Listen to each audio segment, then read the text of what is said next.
Hello guys, വീട്ടിലെത്തിയ ശേഷം ഉമ്മീൻ്റെ max എടുത്തിടലാണ് first പരിപാടി. പിന്നെ മുറ്റത്തിറങ്ങി നടക്കുകയാണ് സെക്കൻഡ് കലാപരിപാടി.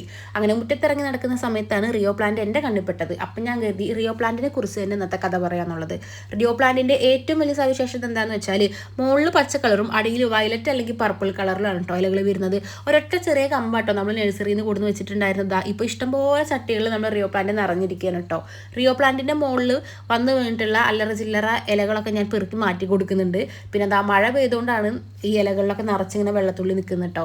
നമ്മുടെ നാട്ടിലത്തെ കാലാവസ്ഥയ്ക്ക് സുഖമായിട്ട് നമുക്ക് കെയർ ചെയ്യാൻ പറ്റിയൊരു ചെടിയാണ് കേട്ടോ ഈ റിയോ പ്ലാന്റ് എന്ന് പറയുന്നത്. ഇതാ വേരുകളൊക്കെ ആഴത്തിൽ പിടിച്ചിട്ടുണ്ട്. ഡയറക്റ്റായിട്ട് വെയിൽ കൊണ്ട് കഴിഞ്ഞാൽ ഈ ഇലകളൊക്കെ കരിയുന്നുള്ളത് ഷുവറായിട്ടുള്ള കാര്യമാണ് കേട്ടോ.